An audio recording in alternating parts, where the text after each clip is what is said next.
Hello everyone, Namaskar, Jai Jagannath, and first of all, a very good afternoon to all of you, and I hope you all are doing well, and I'm very well. So, friends, I'm a previous subject globe latitude and longitude row question answer and से service हमरा chapter भी close ହେଇଥିଲା and then ଆଜି motion of the earth पृथ्वीर गति विषय जानिबा तो चलंतु start करिबा. First, as you know that the earth has two types of motion, namely rotation and revolution. Rotation is the movement of the earth on its axis. The movement of the earth around the sun in a fixed path or orbit is called revolution. तो से कौन कहला पृथ्वी निज अक्ष चारिपटे बुलिबा को कौन कहा जाए ना आवर्तन कहा जाए. पृथ्वी को थरे आवर्तन करने पे कौन केते समय लगी था हमको 24 घंटा समय पृथ्वी को 24 घंटा समय लगी था. देन ए जो 24 घंटा समय को कौन कहा जाए ना पृथ्वी दिवस बोली कहा जाए था. ठीक अछि. The axis of the earth, which is an imaginary line, makes an angle of 66 one half with its orbital plane. The plane formed by the orbit is known as the orbital plane. The earth receives light from the sun. Due to the spherical shape of the earth, only half of it gets light from the sun at a time. The portion facing the sun experience day, while the other half away from the sun experience night. The circle that divides the day from night on the globe is called the circle of illumination. This circle does not coincide with the axis. The earth takes about 24 hours to complete one rotation around its axis. The period of rotation is known as the earth day. This is daily motion of the earth.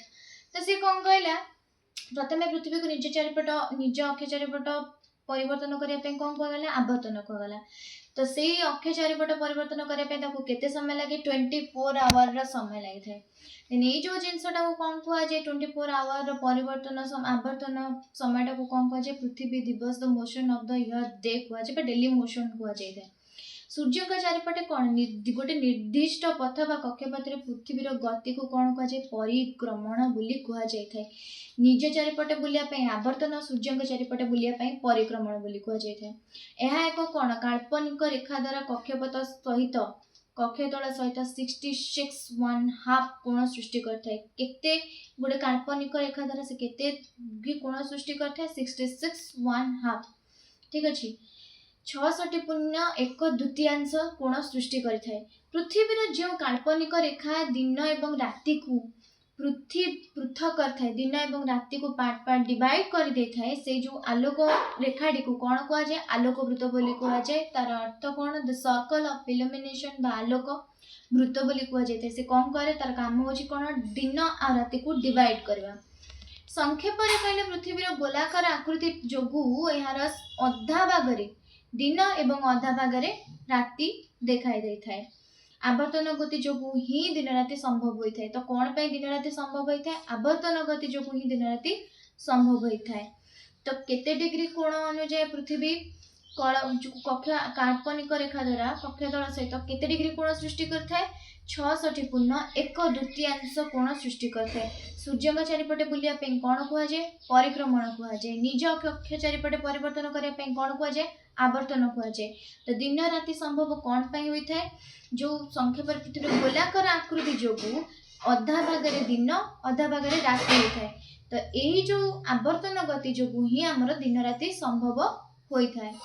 तो friends first part आम सजाई. Then next part आम जाना revolution leap year कौन elliptical year कौन elliptical orbit कौन ये सब विषय जाना.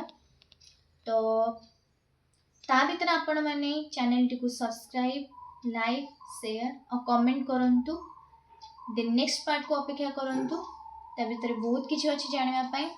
देन आज पई रहउछि. नमस्कार. जय जगन्नाथ.